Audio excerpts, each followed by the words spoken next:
Hi, I'm Dr. Broussard with the Waggin Trained Veterinary Clinic, and in today's segment we're going to discuss dogs and the use or benefit of diagnostic imaging in dogs. My assistant Cole and I have put together a list of a few questions. We're going to run through those now and hopefully give you a better understanding of that topic. Cole? Dr. Broussard, will my dog need a lab test prior to diagnostic imaging? Not necessarily.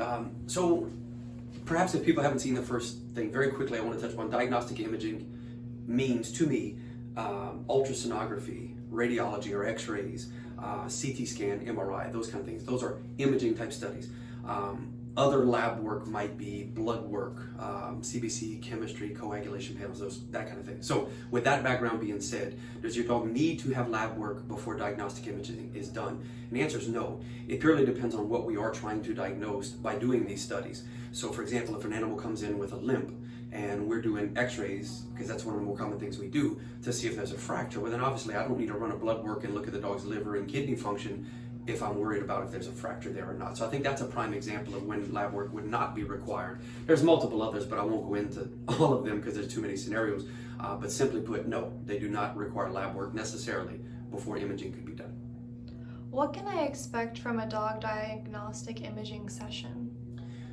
Again, because we're talking about 4 or 5 potentially different modalities of imaging, it's hard to answer that question with one answer.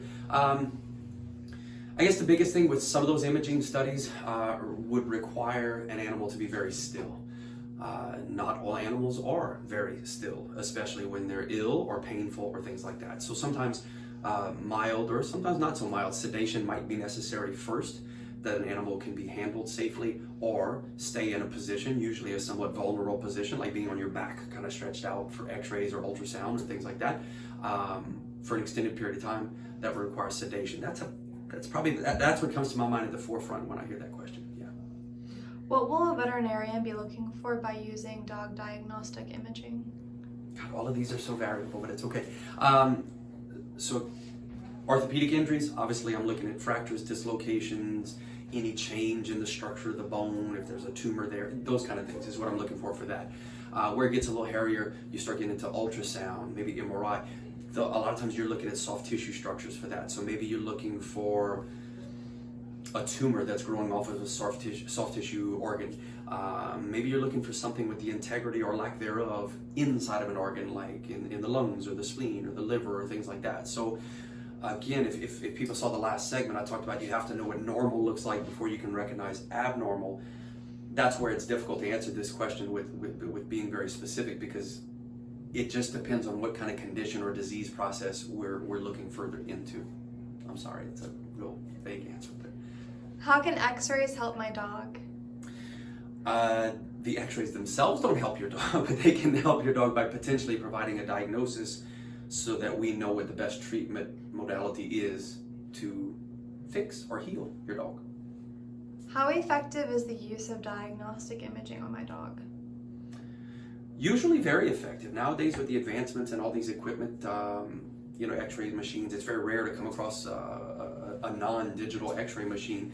And the real reason I say digital itself is not better. A clear image is a clear image, but digital allows you to darken or lighten an image or focus on a certain area to increase contrast. I mean, it allows you to do so much once the image is taken. Whereas with the old hand tank x-rays, it was you had one shot. It's like a negative on an old, it's not like a negative, it is a negative on like old photography film. You either get it or you don't get it. And if you don't get it, then you got to do it again and again and again. So yeah, a lot of the imaging now has come so far. Ultrasound is very commonplace in practice, where when I started practicing 20 years ago, very, very few people that I can think of at all had ultrasound. It was only something that was available in like referral centers and things like that. So imaging has come a long way. That has definitely aided the diagnosis of some of the tougher conditions out there. And if you can diagnose things more accurately, then you can treat things more quickly and more effectively. And it has the potential to end much better for every patient out there because of that.